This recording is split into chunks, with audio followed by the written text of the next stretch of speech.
네. 오늘장 전체적으로는 좀 어떻게 보셨어요?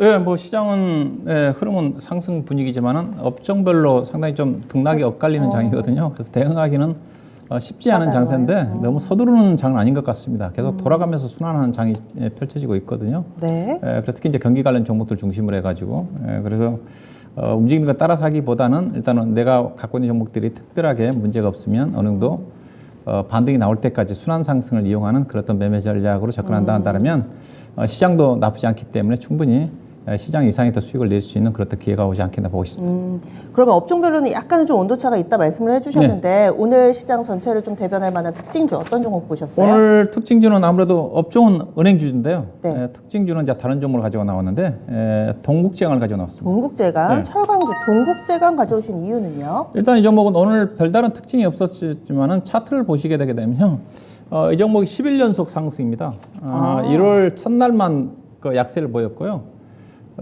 거의 지금 하루도 빠짐없이 상승을 하고 있는데 네. 저점 대비해서 한 25% 가까이 올랐습니다. 이제 포스코가 한 4, 5% 정도 올랐을 거고요. 그러니까 상대적으로 철강 업종 내에 강세가 이어지고 있다고 좀 봐야 될 것 같은데 오늘 포스코도 보면 작년 고점을 돌파했더라고요. 포스코 앞에 차트를 보시게 되게 되면 일봉으로 보고 계시는데 포스코가 작년 3월 달에 고점이 30만 5천 원대였거든요. 근데 오늘 31만 1천 원이지 않습니까? 대장주가 좀 돌파를 좀 했는데 그중에서 중소형 종목 중 동국제강은 뭐 중소형 종목이라보다는 중형주 스케일이라고 봐야 될 것 같은데요. 시가총액이 한 1조 한 3, 4천억 정도 되는 거니까 상당히 이제 중소형 철강 종목 중에 상당히 좀 탄력적으로 움직임이 잘 전개되고 있는 종목입니다. 그래서 철강주 살 때는 포스코 다음으로 동국제강이 가장 탑으로 좀 보고 접근하라 이제 그런 얘기를 하고 있는 쪽인데 이 종목의 주가가 올라간 이유는 특별한 건 없는 것 같습니다. 현재 지금 철강 업종이 아직 좋은 시그널은 없어요. 포스코도 올라간 이유 자체가 다만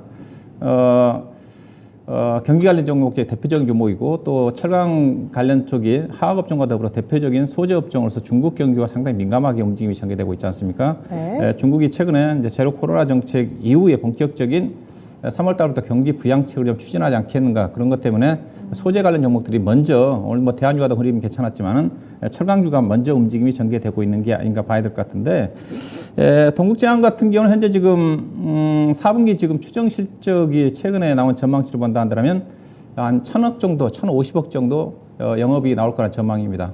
3분기 때 영업이익이 1,400억대였거든요. 그러니까 가이던스 대비해서는 대체적으로 25%에서 30% 정도 언저리 정도 실적이 하향할 가능성이 크다. 근데 다른 여타 포스코라든가 현대차를 보게 되게 되면 상당히 전망치가 상당히 안 좋습니다. 가이던스 대비도 그렇고 특히 3분기 대비해서도 거의 뭐 반 이상 현대제철 같은 게 거의 적자 수준 정도까지 나오지 않겠는가 별도 기준 나올 정도니까 상대적으로 동국제강이 가이던스 대비해서 약간 30% 정도 언저리 정도 하향한다 한다면 그게 나쁜 수준은 아니다. 업종으로 좀 본다 한다면 그렇게 봐야 될 것 같고요.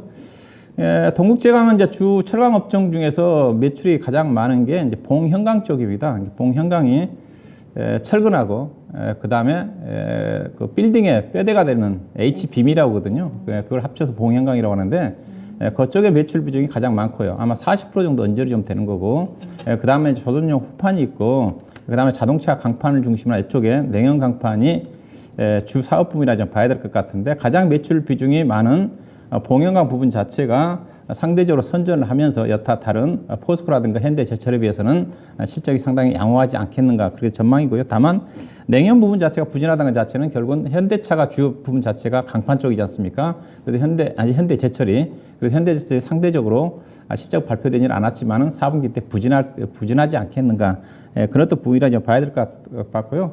앞서 얘기했다시피 업황 자체는 최근에 중국의 철강 업종 자체는 약간 가격이 소폭 반등하고 있는 쪽이고요. 국내는 거의 변동이 없는 쪽입니다. 변동이 없는 쪽인데 그렇지만은 워낙 좀 바닥권에 좀 내려와 있는 쪽이고 또 실적이 부진하다 한다 하더라도 동국제강을 중심으로 철강 업종의 PER이 지금 3배 정도 전후밖에 안 되는 수준이거든요. 아마 포스코는 아마 5, 6배 정도 좀 될 것 같은데 그래서 여전 주가가 싸다고 봐야 될 것 같고 동국제강이 좀 이슈가 좀 있죠. 회사가 작년 12월 달에 기업 분할 공시를 해놨습니다. 아마 분할 기준일은 6월 1일 날짜로 알고 있고요. 전속회사가 동국제강 지수의 동국홀딩스가 좀 될 거고 그다음에 사업회사가 사업과 관련된 사가 이제 분할 상장이 좀 될 것 같은데 아마 비율이 아마 7대3 정도인가요? 정도 대충 그 정도 되는 거니까 시간이 많이 남았으니까 6월 달이니까 참고하시면 좀 되지 않겠나 봐야 될 것 같고요. 일단은 뭐 수급적으로 본다 하더라면 최근에 시장을 이끌고 있는 것 자체가 기관하고 외국인 투자가 계속 사다가 오늘은 외국인 투자가들은 약간 매도로 바꿨고 기관 투자가들은 오늘 매수가 12만 주 정도 좀 들어오면서 여전히 상승을 좀 이끌어낸 흐름인데 수급의 흐름으로 봐서는 추가적인 상승 여력이 있지 않겠는가. 앞서 이제 포스코는 작년 고점까지 좀 돌파한 상태고 동국제왕은 작년 고점이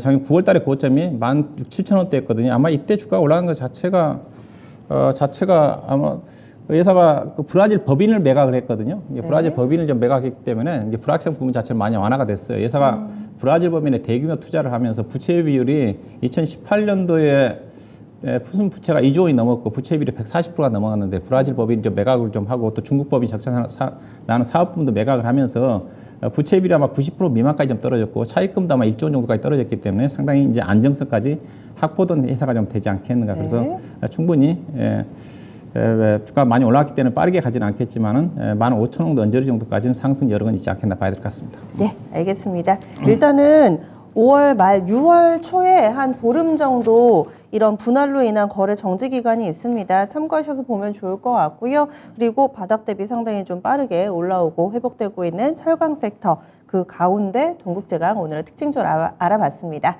그러면요.